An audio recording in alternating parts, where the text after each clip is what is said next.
Tonight, Sunday, May 19th, Osama bin Laden resurfaces in a new videotape on the heels of a new terrorist threat on Americans. A commandment controversy divides a local community. We'll tell you how this teenager set it off.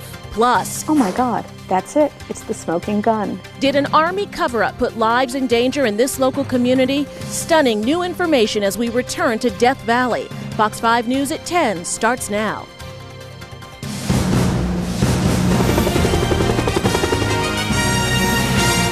This is Fox 5 News at 10. The Vice President says another terror attack will happen. Thanks for joining us, everyone. I'm Laura Evans. And I'm Tracy Neal. Vice President Dick Cheney now confirms America's biggest fear. There are signs tonight that al-Qaeda may be planning to strike again.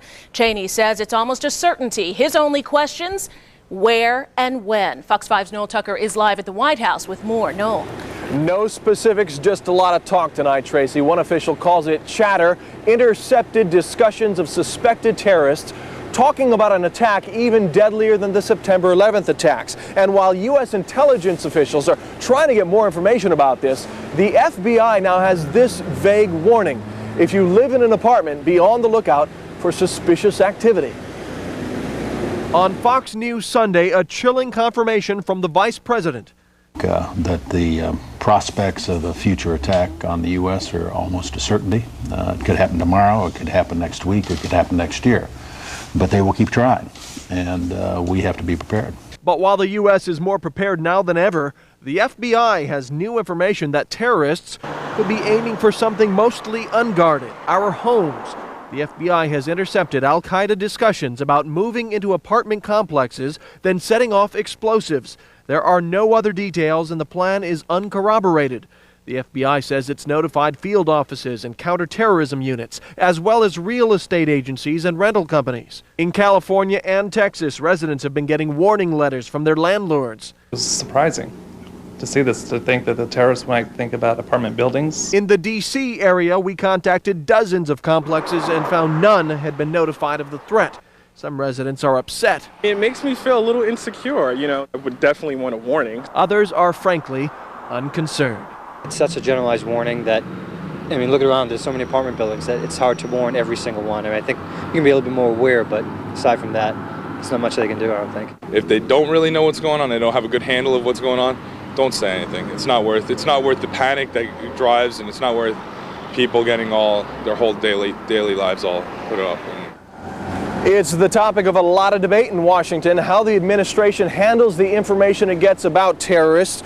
Some lawmakers are calling for an independent commission now to investigate what the Bush White House knew prior to September 11th. At the White House, I'm Noel Tucker. Back to you.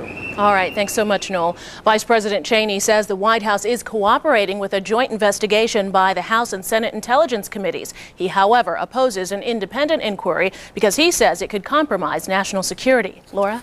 Madeleine Albright has a warning tonight. Don't try to shift blame for the missed threats about September 11th to her former boss.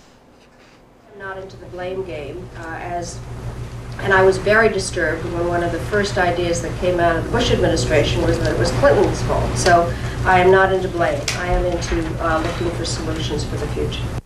The former Secretary of State also has harsh words for President Bush's foreign policy team. She says they're suffering from, quote, untreated bipolar disorder. She accuses them of sending mixed messages on a broad range of issues, including Afghanistan and the Middle East. A White House spokesman declined to respond to that, saying their focus is winning the war on terrorism.